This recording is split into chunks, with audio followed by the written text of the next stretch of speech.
The following episode of the Carnival of Randomness is sponsored by an important message to you, the people, from Upsitnik and Associates.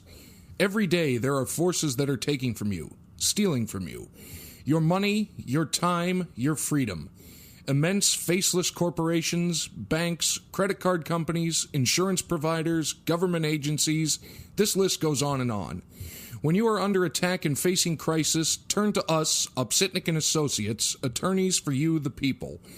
When every day becomes a battle, we can advise and assist. We have been advocates for 40 years. Email us through upsitnikslaw.com or call us at 1-866-391-3299 or reach out to us through Upsitnik and Associates on Facebook for a prompt, no obligation communication and consultation. Don't be pushed around. With the clang of the power cord, we echo in another episode of Carnival of Randomness. And maybe for this episode, you could just call me Rat and you could call Zach Fink. Okay. We want to get the ambiance of this one. So we're rolling around in a custom-made dragster from Ed Big Daddy Roth himself, because we're going to be talking to some badass rock and roll, some old-school fun, with Steve Litvak from Tombstone Hands. Hey, what's up, man? I gotta say one thing off the bat. You're on the Hogs Wall. I'm the Hogs Wall and the Hogs bathroom. That's it. You mean people could like pee and see you? Only the staff. It's like the executive washroom. There's actually a picture of us framed at our very first time we played there inside. That does not say something about the gig, does it? No, they wanted us back. Oh, It should be the one where, like, you're looking down, pointing, like, ah! it's almost like saying you were the shits. No, I took it as a compliment. That's really cool. But They really like our band, But actually. tell us a little about your band and stuff. And I know you have a radio show as well. Yes, sir. Well, the band's the Tombstone Hands, and we're an instrumental power trio. Yes, the one I must interrupt. One of the only bands I can audition for as a singer and maybe make it. Well, we've only had one person we let up on stage, and that's Armand, because he asked, and he's been just like so wonderful to us, and Bruce, that I didn't even think. I just said, "Yeah, no problem, you're in." What did he sing though? That's classic. I was thinking maybe like "Hidden Charms" by Link Ray, because that's how he first came to like us, because he heard us playing Link Ray stuff in the store, but he picked "Lot of Lovin'" by Gene Vincent, and he didn't know the words. I would have thought he would have picked something he was familiar with, but no, not Armand. He came with his notebook of lyrics. It was pretty surreal, but we pulled it off. It was really cool. We did it at our radio station benefit last summer at I Square, and Armand has a show. In fact, I follow him on Saturdays, so... That's very good. I've been to the. If anybody hasn't been to I Square for some of those shows, and I must say the one thing about that too, you can even park fine. Right. I like everything about it. That's the new renovation by the House of Guitars. Oh, okay. In the back. I wasn't sure what Though I that do was. miss. I don't know if you've been there years ago. There was this old-styled store called Clem's that used to have sugar lollipops. The guy looked like a character out of like an underground comic or something. It was a Where little. was It was it? like a Near real. there? If you went around where Merce was, it was like a Yeah. little store that had those little sugar lollipops, and the guy just looked. You swear he came out of something like from the Big Book of Underground Comics or something. I don't know how I missed that, because I've been going there since 15 or 16. There was a little hole in the wall. Who knows? Do you want me to shut it off? No, don't worry. Nah. This is live. This is. Well, that's like my radio show. Shit happens. Yeah, but how did the band form and all this? The band formed. This is actually pretty interesting. I jammed with Dennis Jones, our bass player. I must have been like 18. And So 2 years ago. yeah, just a couple of weeks back. And it didn't work out, but he really was impressed that I played pipeline like Johnny Thunders, 'cause that's where I learned it. And I remember him as being this older guy that was, taller. He had a really cool precision bass, an old Sunburst one, and a Showman amp. And he just, had the shit. And that was the end of that. And about 10 years ago, he hooked up with our drummer, Brian, and they went through various guitar player, singers, trying to form a old school power trio. And somehow he got my name and number. Oh, there was something on Facebook about Scourgies, and someone brought up my name. Oh, and the he's- Scourgies reunion. Yeah, maybe. yeah. Yeah, my brother's band played in there. He's in New Math. Oh, okay. Yeah. So that was like I saw them. 2008. I saw them a million times. Yeah, I did. I was underage, but I got in because of that at Scourges and all those other shows. Right. But yeah, because we hooked up around 2009 because this is our 10th year. So he was like, "That's the kid that played Pipeline." So he brilliantly looked in the phone book. There's only 2 Litvaks, my mom and us. He called. He's like, "I don't know if you remember me," but I'm like, "Oh my God, yeah." And Dennis is my connection to the band because I've known him for years as well. And I think I met him at one of the Fandango at the Tango events. yeah, We used to start talking, but one thing that stands out is one time at Record Store Day at Archive, he tried to convince me of the greatness of their Satanic Majesty's Request. And he kept going on about this is an underappreciated great album. well, it does have its moments. I like it, but not their best work. I know, and I think they but that was like one of my impressions. Well, I continuously get on his case about loving you too. I just don't. But if anybody ever bought a phone within the past 5 years, you are guaranteed U2. Anybody remember that? There was phones that came with U2 music already put into it. Oh God, And it was like Skype. You couldn't get rid of it. really? Yeah, I don't know if they had like some deal with the phone manufacturer, but it came with like 2 U2 albums I on knew it. that Bono is an evil son of a bitch. Oh, I just dog, knew he it. does it for the starving children, don't you know? But one of the things, you know what, that'll bring up something about concerts a little bit just for fun. I think what turned me to the dark side of music and the fun stuff was when I was a kid, my neighbors, and their dad was good-hearted, but he had tickets to go see Up With People, which if you've never heard of, don't. It's like this weird Christian group. I kind I was of gonna say, remember. I it was never vaguely. heard of that. I think I put on Road to Ruin right after. And I still, for one of the best concerts I actually saw, though, just for humor factor, at the festival tent, Black Oak, Arkansas, Jim Dandy came on. He was crocked as shit and fell off the stage. Really? This was like 88 or so. Oh, okay. But he came on. He looked like a real old David Lee Roth. Fell off the stage. Well, yeah, David Lee Roth. But You do you have any? told- Okay, you got Dennis on that. When you have any guilty pleasures like for music like that? Oh yeah, 70s, like top 40 pop shit.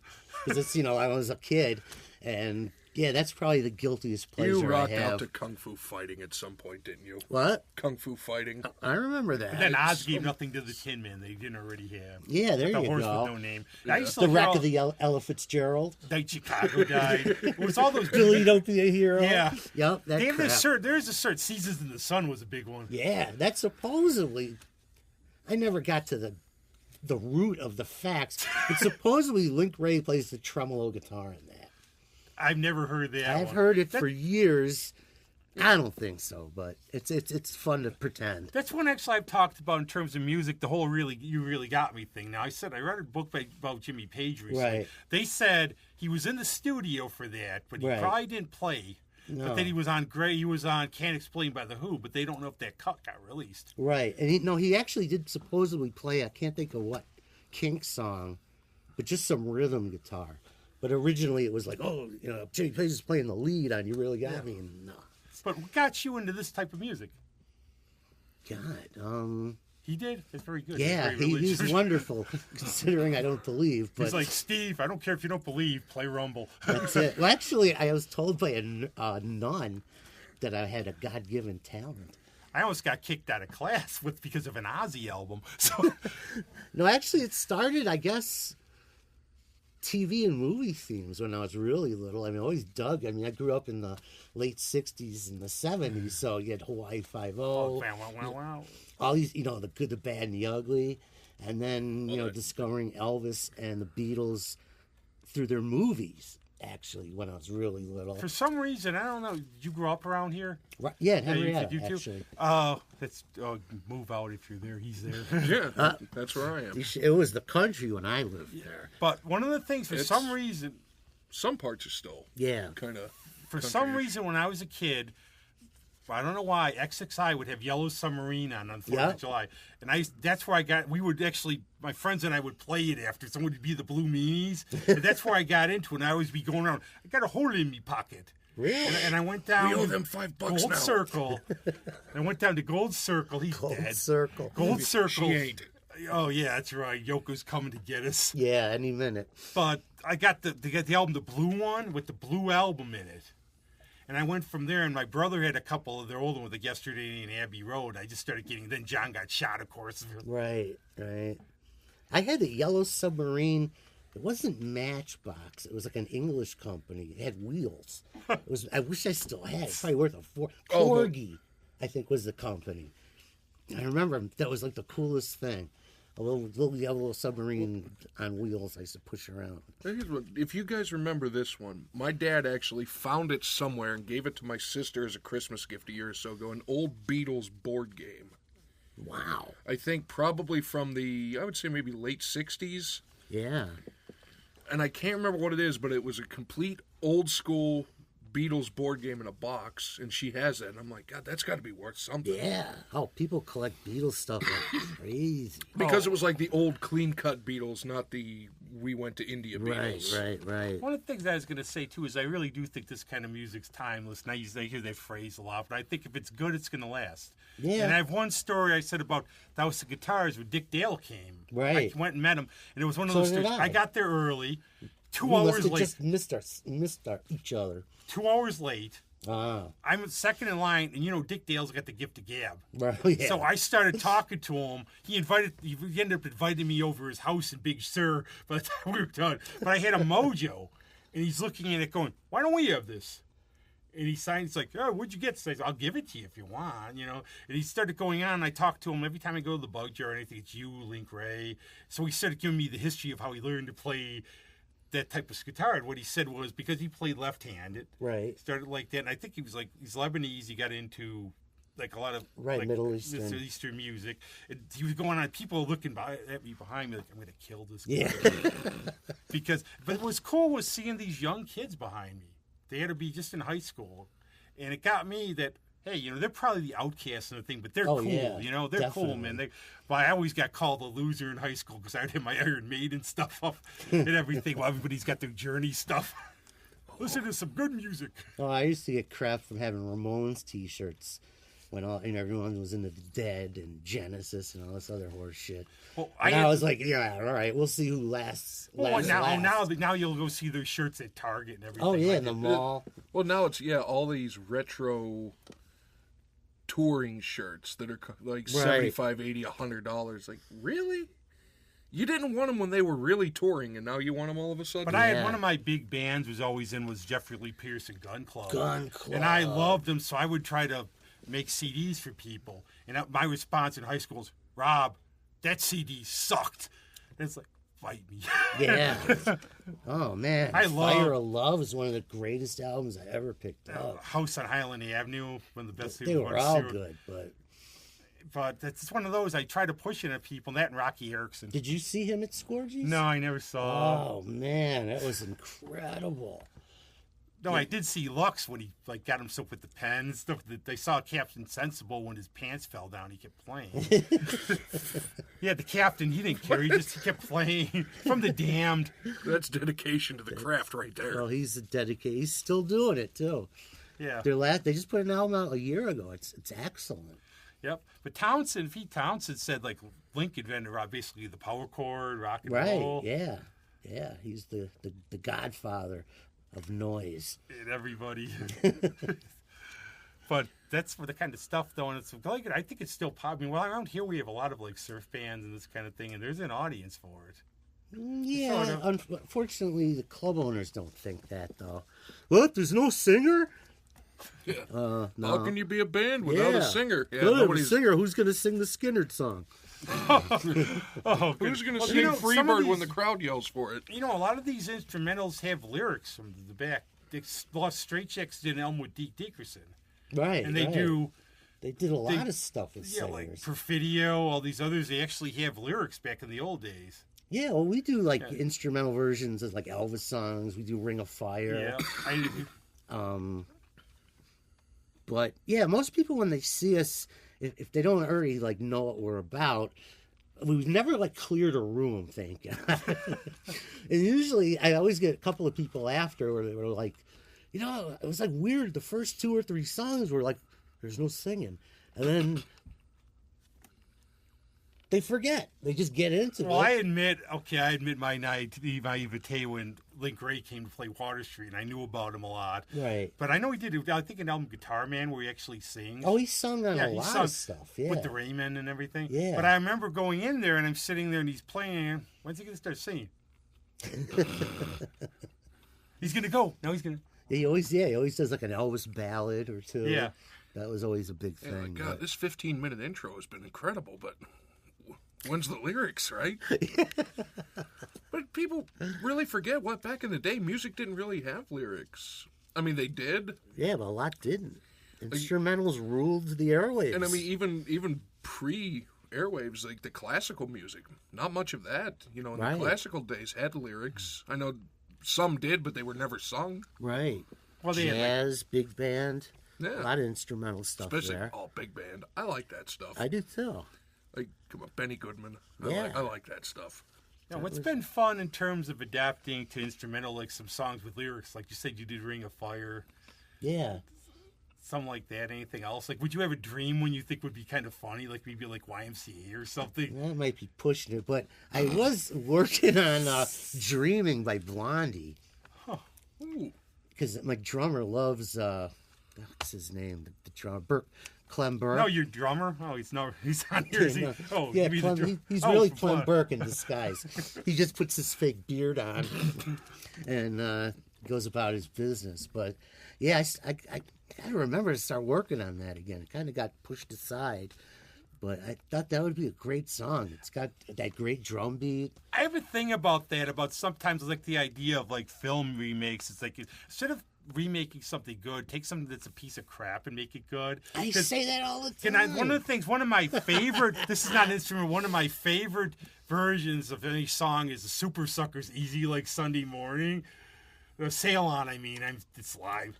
I've never heard It's that. on Devil's Food. It's on their special outtakes thing. Really? And they take That's it, a they good turn it album, into a too. really sweet country song. And I think they just take it and they make it their own. Wow. And they also do the Eastbound Down. Yeah, that I could see. They're a great band. And I love when bands do that. Why are they doing this song? Wow, they really did it. It's like Priest doing Diamonds and Rust. Right. So like that, I just think it's something. Why not take a crappy song? Do like a Kelly Clarkson song. But in a power ballad form. Yeah. I think, or do a polka song. My dad would love that. Actually, I sat in. Me and Brian were talking.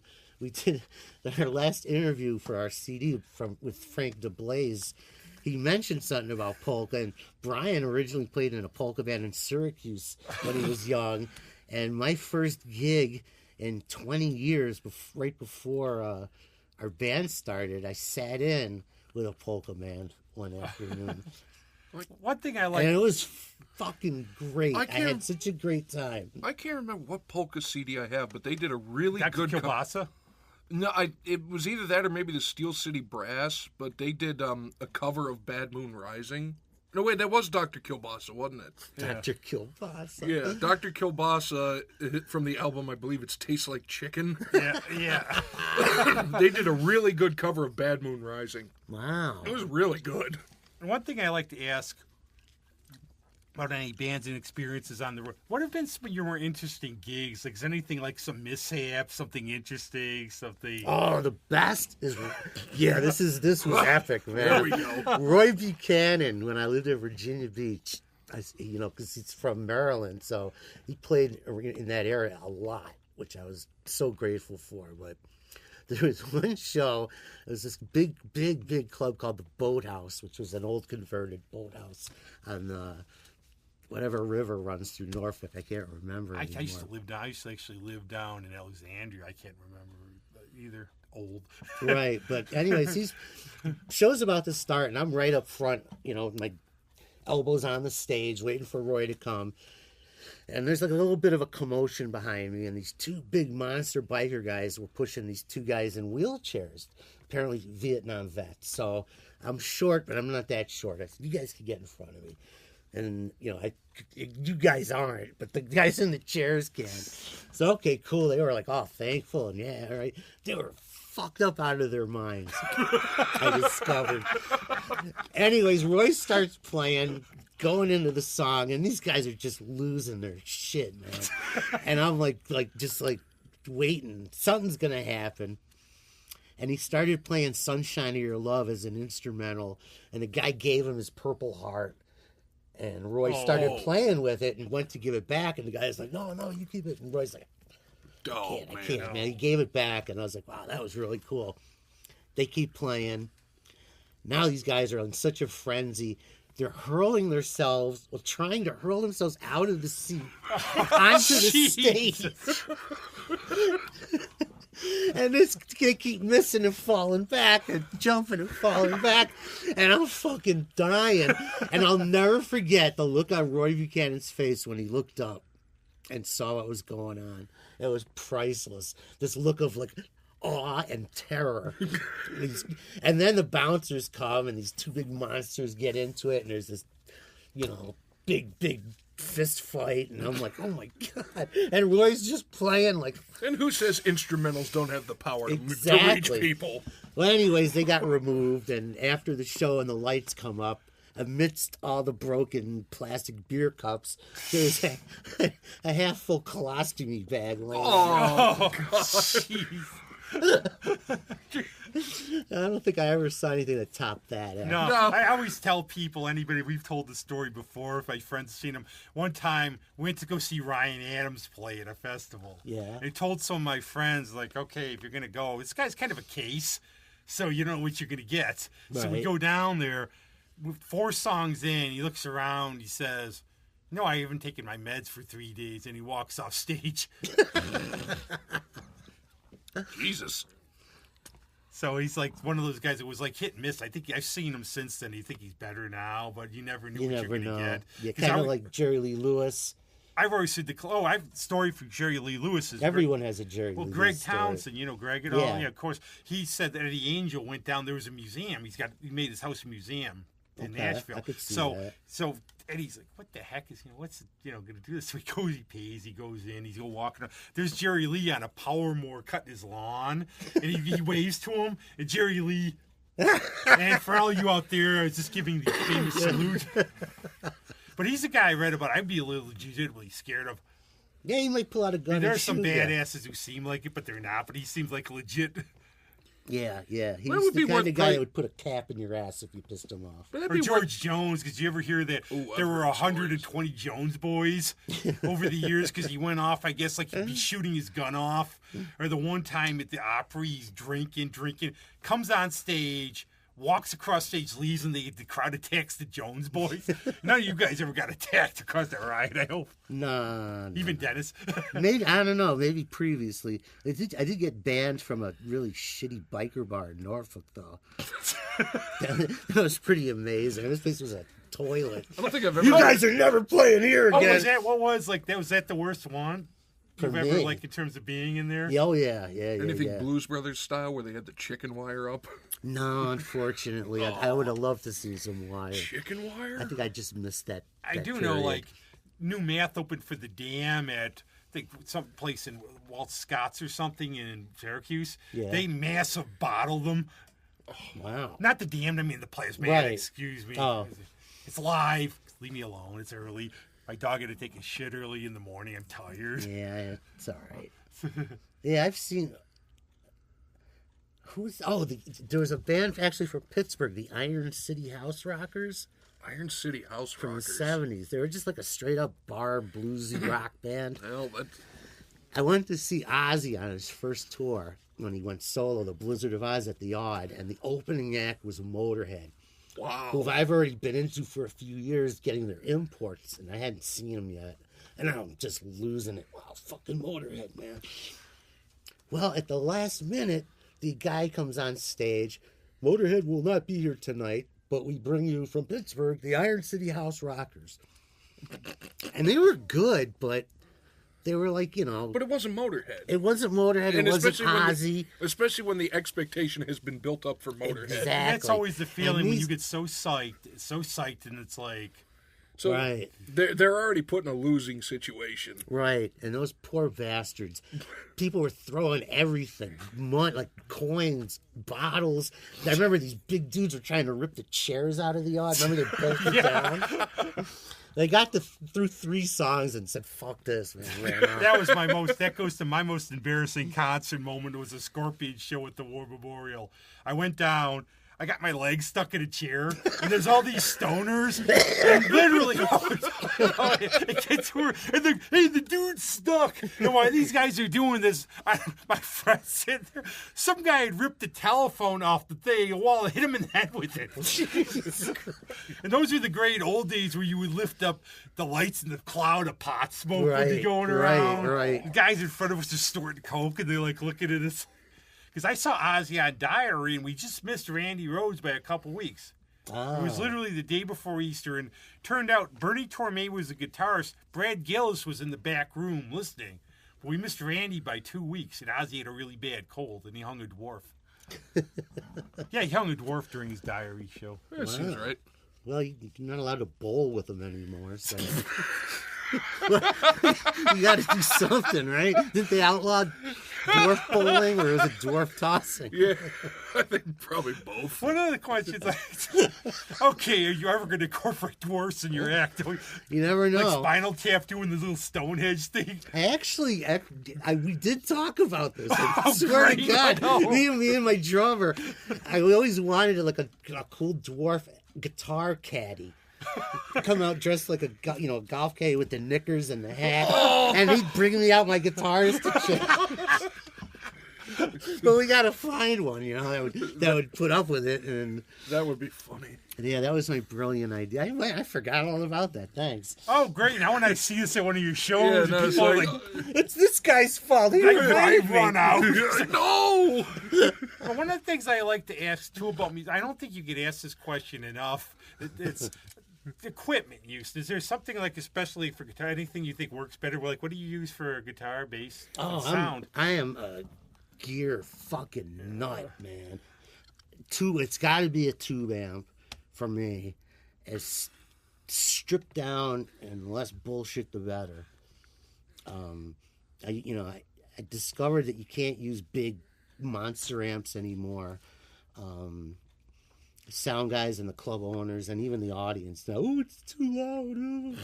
So I've been weaning down to smaller and smaller amps because you can crank them up, get that tube overdrive, and not clear the joint out. I'd say that from your shows, I've been to some loud shows in my time. Yours are not. Well, I think yours have got good tempo in that. I've never had the we're going to not die really at this that one. loud. I don't know. We had this horrible reputation. Whereas, like, should I say, like a band like last week, like Fox 45, my pals there, I could hear for a day afterwards after those bands were playing, and I had earplugs.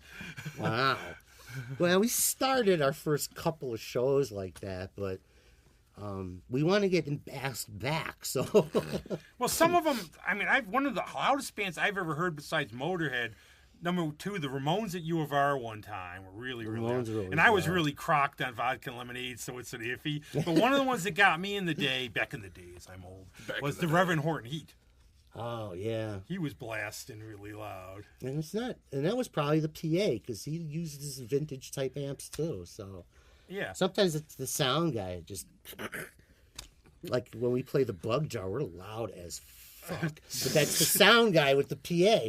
In most places we play, I always tell the guy, don't even mic my amp. No, we had the one, it's like one of our high school things, we called ourselves feedback because we had these freaking amps that blew and all they did was feedback.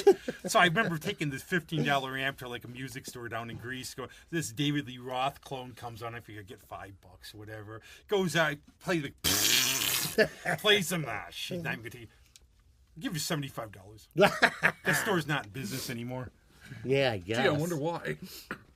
But that was always fun, the old garage bands in the day like this, they have fun. I think that's the whole point. When you see one of your shows, it's fun. We have You're a not blast. like, talking all this crazy stuff or being like Bono saving the camels or whatever. For the starving children. Well, who gives a shit what I say to begin with? And, we're old. We missed the boat.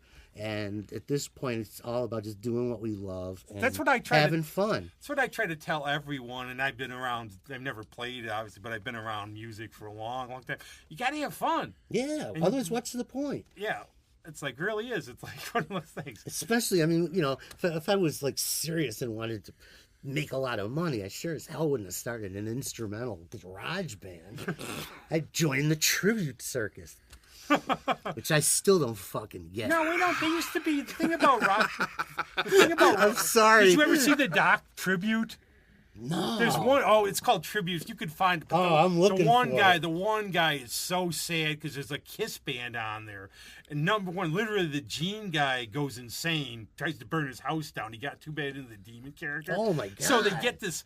So they go to audition people. So they get this guy coming. And he's this doofus. He's like, I get to live my dream, and he's just going on. He's trying to make all these stupid faces, and these guys are like, oh. Goodness. And then they're talking among, you see him packing up and going away, and they go, that guy sucks. But it's called Tribute, and it's the whole idea of like these bands. Right. But the only one I used to follow was my friend Pat Barry's when they would come around with Crazy Train. And Well, if you have a friend, it's different. And the thing was what it was neat for us was because it was a bunch of guys I knew for years from college. We never really got to get together, but we'd always make sure when they would play to come in. And then Pat really he wasn't really into it. He was doing it to put his son through college. After he was done, now he does his blues and stuff. But I don't get him. Yeah, I don't get it. And what bothers me these days, you'll see these bands, I would never pay probably even $10 for one of these things. They're charging like $50. I know. And they're getting all the gigs, and I'm sitting here scratching my head going, what the fuck? I think sometimes it's just people want music to drink to, maybe.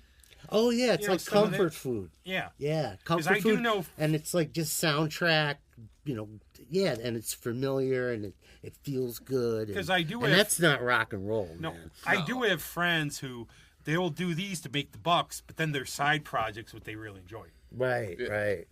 But we don't have them half as much. Every week we used to always have all these kind of wacky cover bands coming By out. day, the John Bon Jovi tribute band. By the weekend, what I'm actually passionate about. See, I never could do that. I could never. I don't enjoy playing guitar that much, I guess. That if I'm not 100% into it, I'd rather just say fuck No, it. and you could tell, I've seen bands like that where the musicians have been, they're good, but you could see it's like, 3 hours of this crap, I just need the money. I'm not, Right. I'm just here. Right. I decided I'd rather dig ditches, which I did. Well, the world does need ditch diggers. I was damn good at it. In my time, I could dig a ditch, boy. And I used to operate the Arkansas backhoe. Ooh, that's a shovel. Yeah, I was going to say, I've heard that term before. I'll preface this thing by saying I hate this question, but I'll ask it. No, you got to ask I always hate if you were on a desert island, what would... I'd say, I'd want a fucking cell phone or something to get myself off the island, and I wouldn't have power in the first place. Exactly. What are some of your essential albums? I'll put it, not one, because I don't believe in that. It depends what day. I'd need a crate. Offhand... I don't know. I couldn't pick a Link Ray album. It would have to be like a greatest hits because my mind and my head would explode. But the Pirates Out of Their Skulls. Johnny Kidd, right? The Reformed when after Kidd died. I gotta pick this up. Oh my Jesus, these guys were fucking great. The bass player, there was a trio. It was the bass player, the drummer, and their guitar player Mick Green, who's like one of the most underrated guitar gods. And they reformed like right at the height of the punk explosion. Yeah. These 3 middle-aged guys, and they were doing like basically Johnny Kidd music, but just full throttle, pedal to the metal. I've also known. Have you ever played in a rockabilly band? Oh yeah. Oh, now is it true? I've heard there's a rumor. If you're in there, somebody comes around and you have to sign a contract. You have to cover Shakin' All Over once. No, I swear, every band I've ever known is a rockabilly that's played Shakin' All Over. We jammed on it a couple of weeks ago. One of my favorite bands, speaking of Lemmy, the Headcat. Yeah, the Headcat. Yeah, it all makes sense. But everybody does that one, though. Yeah, we just jammed on it a couple of weeks ago just for shits and giggles. I don't know if I've ever heard an instrumental version of it. It would be easy to do, I think. Sort of. Oh, yeah, I know it in my sleep. But everybody, it's like, here it comes. Yep. I saw Todd Kratz's band a while ago, Rockabilly Riot. Yeah. Rockers Riot.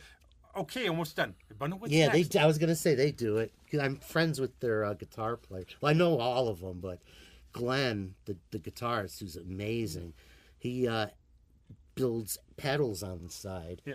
And he's starting amps. He custom made a pedal I've always wanted.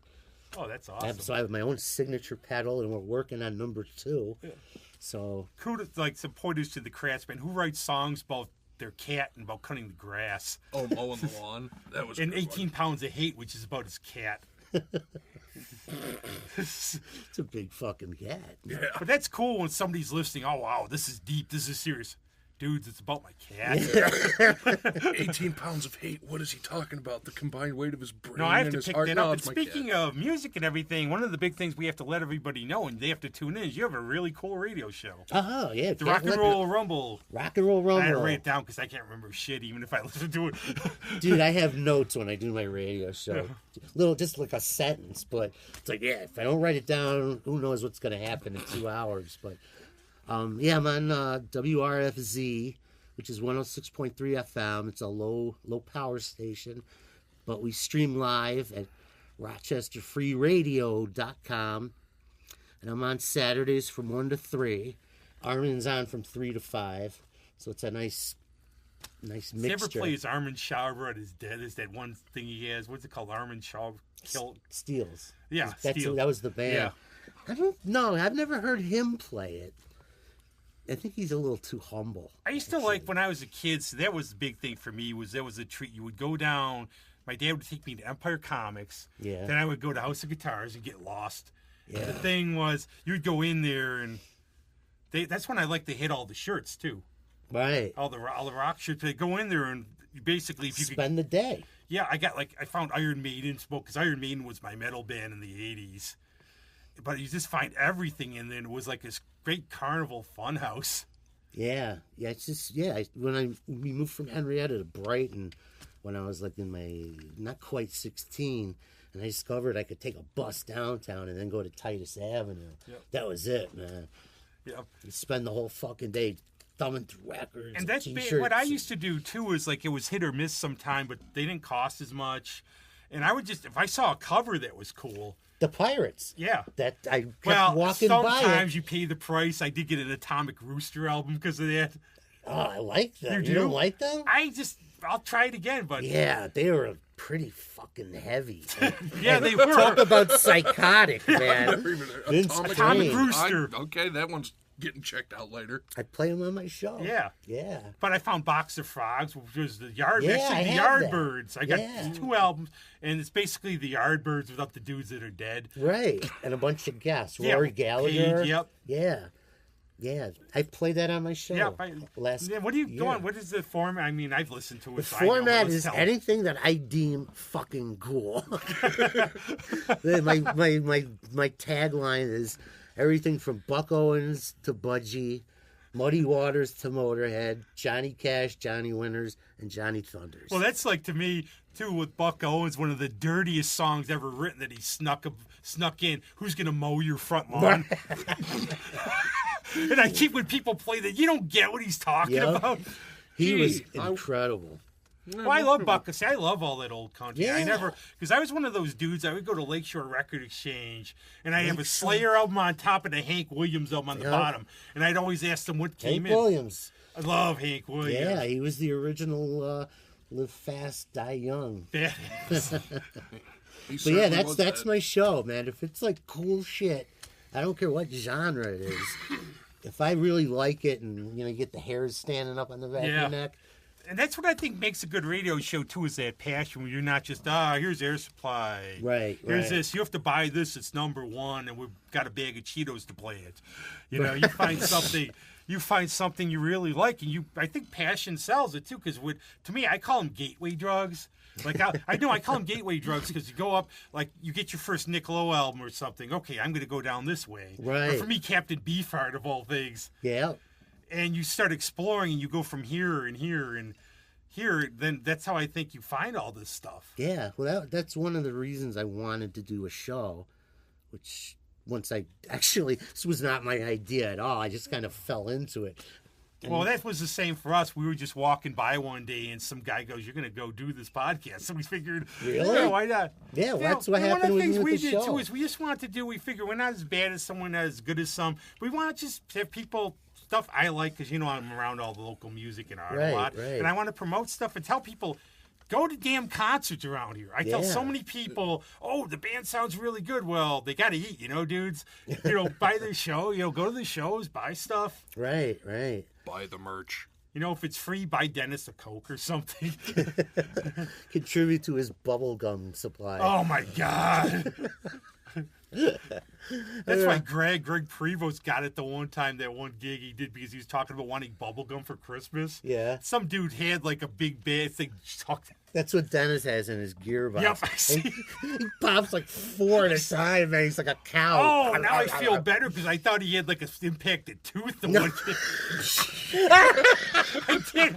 I thought it. And all I could think of was like years ago, one of my aunts died when I was a kid, and my Uncle Walter was in the 70s.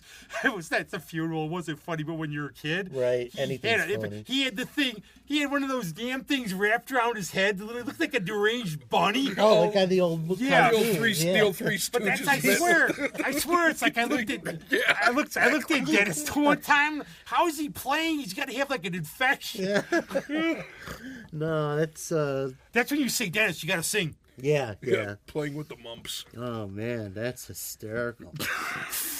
But there's a big fundraiser coming up, isn't there? Yes, and June 9th, it's Sunday, Jamming at the Jetty, which is a club at the Port of Rochester, the Jetty. It's actually really nice. How is it? I haven't been to that. I went there to check it out, see how big it was, because I got volunteered to get together. Too classy for the gig. Well, yeah, Jeff, one of the station managers, because I always joke on air that I'm dancing naked during my show playing air guitar. He said, "Yeah, it's a classy joint. You got to keep your pants on this time." So, Aww. Well, yeah. You heard have you ever heard the Penn Jillette thing about when he negotiates with his agent, he does it naked under a swastika? Because the idea is, whenever you're negotiating, make sure you have something the other person doesn't know. So you do your show naked? No. I like to say I am. Oh. And, I make a joke that my ass is sticking to the chair, and... I got on is my red Pumas. Yeah, damn. So vinyl take off in your this hot clothes, weather. turn the fucking volume up, and play naked air guitar. I mean, this is a really good cause for this station and everything. Who's going to be there? What's it going to be entailing? It's a small one. It's not like the big I Square one. It's from 3 to 7, Sunday the 9th, like I said. And it's just Sunday show night, hosts. 9th of what again? What? 9th of what? Make sure 9th of 9th of June, I'm sorry. Well, you could have said it in the way my brain is. Well, if your brain is that way, someone else's is going to be. Yeah. So probably mine. But it's it's all just show hosts that play. So Dave Pauls, who has a show, he's like an acoustic folk singer, guitarist guy. Deb Mangone, who's, huge. We have an Elvis guy that does an Elvis show. He does sings Elvis stuff to karaoke. I have to just go on one of my weird tangents. Have you ever seen Dred Zeppelin? No, I know who they are. They played at Backstreet's one time. You have to understand, this is a band that has an Elvis guy called Tort Elvis, right, who sings Led Zeppelin to reggae in Elvis' style. Yeah, they were really good. I remember them. I never saw them. Sorry, but I just had to do it. Go on, continue. And then us closing the show, the Tombstone Hands. Yeah. And there's going to be raffles and auctions, and we're hoping people come and donate And come on, show that you've listened to this and go into that by giving Dennis a piece of gum. Yeah, please. Gum and money. We need money. And how can you just go online, get tickets now? No, it's free. Oh. Just go in. We're hoping people donate $10. Yeah. But no, you just got to show up at 3 o'clock. $10 would be better. I don't know what you would be able to do with all those deer. But I'm bumching. And it's a good cause. I mean, we're one of those not-for-profit stations, and I love doing the fucking radio, so please don't let it go down the toilet. Yeah, I mean, that's the cool stuff, though. That's because people were playing what they really, really like. Yeah, and, we have a lot of talk shows. Some are syndicated national shows, some are local. We have a really cool show today, Rock the Rock, that's 3 hours of just local music, and they bring bands out to talk, maybe play acoustically. I've been on it as a guest. I've been on it as a pinch hit host, but it almost didn't come out. Pinch hit host. That's good. They call you up now in the batter's box. Yeah. Hey, can you fill in? I can't make it. Yeah, absolutely, man. That's awesome, though. Yeah. But I think it's great having you on this. Thanks It's fun. so Lots much, of fun. man. Now, Yeah. the thing is, too, we're all about plug your the album? promotions, the plugs, not the hair plugs for us guys. Me neither. Well, him, too. Well. You know, and that's one thing I'll ask before we leave, because you don't look younger than us. You look older than us. But but I was going to say, for you at your age, Yes. and this is one question I want to ask. Wait, I- what is your age? Don't say it. No, I am. Wait, what year is it? 37. You're still a kid. Yeah. I'm 25, but anyways, it's my show. I can say what I want. It's fair true. enough. But anyways, one thing I did want to, before we get you out of here, one thing I was going to ask for you in terms, I grew up with this like Steve did, so I was really, what about you, for instance, like this type of stuff? Did you enjoy it? Where'd you Oh find yeah, it? no, I grew up because my dad had a work acquaintance. We called him Gator, and he would make mixtapes of like doo-wop and Motown and stuff like that. And I grew up listening to that in the car with my dad when I was going to school. So I grew up with like, even back into the 50s, like Speedo and the Cadillacs, and Yeah, the Platter, yeah. I all always those loved that guys. stuff. So I did that. The first real instrumentals I ever heard, honestly, was Dick Dale and the surf music. Right.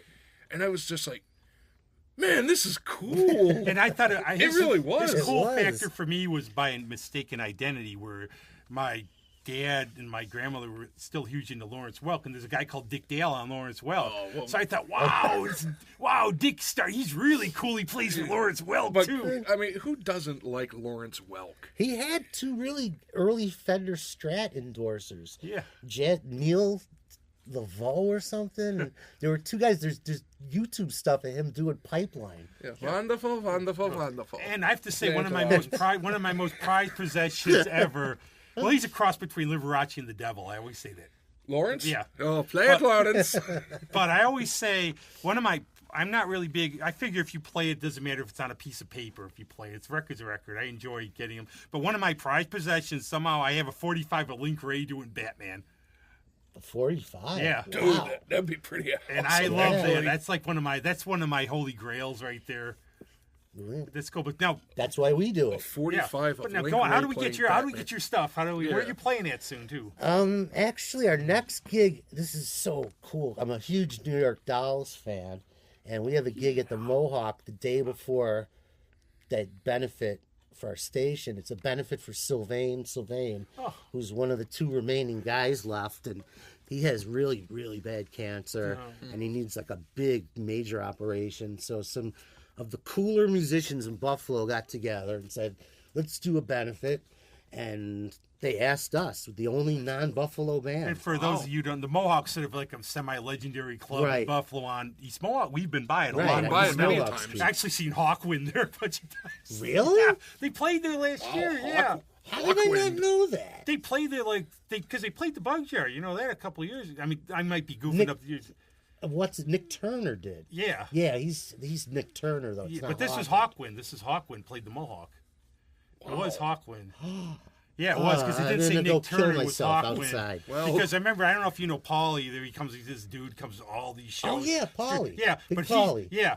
he comes with the Stray Cat jacket. Yep. He's like, he loves he's seen our band so well, many so does times. Mark. He's one of the, Yeah, you got except- the endorsement of him. Yeah, But Paul's this guy, but he'll give me the info on the scoop and everything. Like, oh, Hawkman's coming to Mohawk. Wow. Fuck. I haven't seen them. I saw them in Cleveland when I first moved back up here in late '89. Well, I know if I see her, they're playing. I will message you. Yeah, I will tell you. definitely. Because I miss these shows. It's like Alex Cote, wherever you are. I miss Dangerbird again because I found out the next damn day. I love that when I get like things I like just met him. Oh, yeah, I know. at I'm the- good friends with Alex. Oh, yeah. he's a great guy. Yeah, Yeah. he played at that Link Ray birthday yeah, show. he did. How did that go? Oh, it was amazing. And I was like, we never get asked to do those birthday things, Yeah. so this was just like so cool. And I was the oldest guy, which kind of was cool too. Well, I know And- Trevor Lake played it there. Yeah, he was Greg. the host, Yeah. and he put together a band.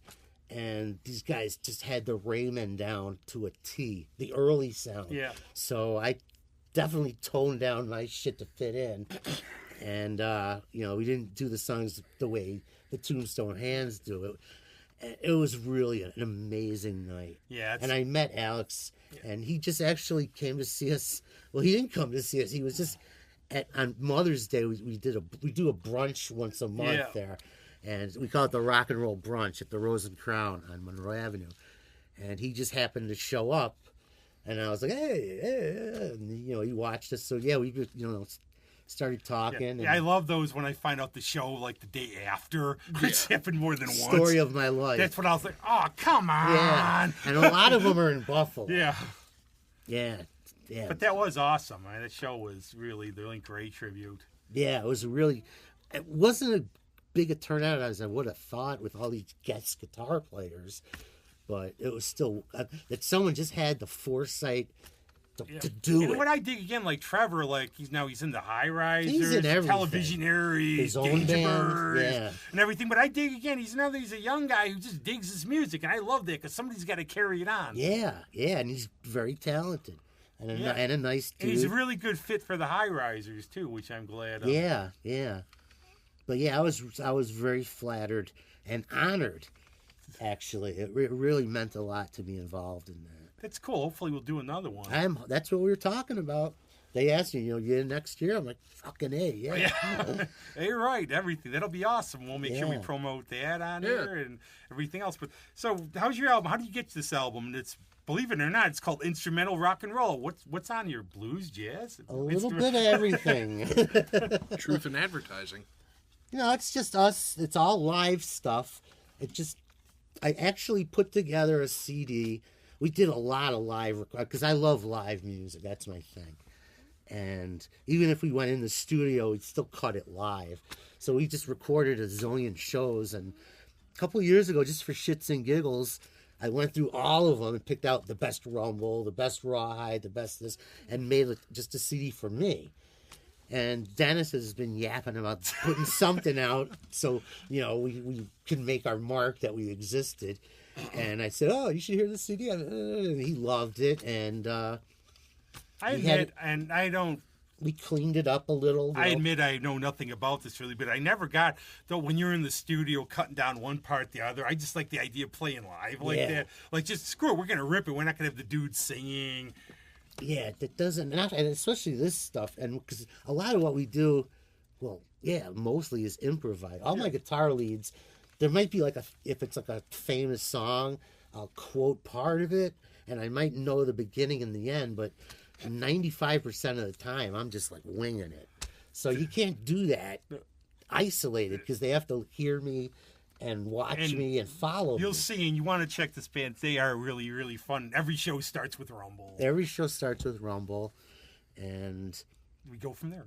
Yeah, basically, yeah. But how can they get this? Can you just grab it at a show, obviously? We have them at shows. Pay for it, though. Don't go just grab check them. them. Check out the Tombstone Hands on Facebook. Make sure it's the Tombstone Hands. Dennis is in charge of all that stuff. Click on the link and it'll be He's the below business guy. I'm the music. Pay in cash. Don't I'm pay the off artist in guy. Bubblicious. Yeah. So and we were going to play a track from here, and you wanted to play just Lipstick Killers. Yeah, I think they have it also at Record Archive too. Yeah. This is an original that I made up to celebrate the New York Dolls. So we'll definitely be playing this at the Sylvain benefit. And it's my way of thanking Johnny and Sil and the boys for just, ruining my life, making me a degenerate drug addict rock and roller. But someone had to do it. Right. I stepped in. So had you gone down the route of listening to the Osmonds instead, who would have known? Yeah. But cool. Very good. But you're welcome back anytime. Yeah, thanks, come man. on back. And everything. Hope you had fun. And I had a great time. And go check out that gig on the 9th. This will be up in plenty of time for you guys to see it. Yep. The Jetty, Port of Rochester. And we'll have all this up and everything, and hopefully we still listen. But we're going to have the Tombstone Hands. There you go. That was one of my rules when we started the band. We open with Rumble, and our band has to be a the. But it's Lipstick Killers theme, which is not the. It's just Lipstick Killers theme. Very cool, and thanks a lot. And we have to go pull the dragster over and get a couple Cokes or something. Or what do you drink? I'm a Coke Classic addict, actually. Yeah, a friend of mine, I used to get her classic Coke for Bert, and I always used to tell friends, she's like the bottle Coke, and I would tell friends, oh yeah, I get her a Coke, and they'd be looking at me, no, the Mexican Coke with cane sugar. That's man, the that was good bomb. stuff. Oh, that's Yeah. awesome. But cool, and have a Coke and a smile. They won't give us any money for that, but we'll say it anyways. That's okay. But, They own the but world. we're going to pull over, and thanks a lot, man. And here you go. Rock on. Thank you. Thanks, guys.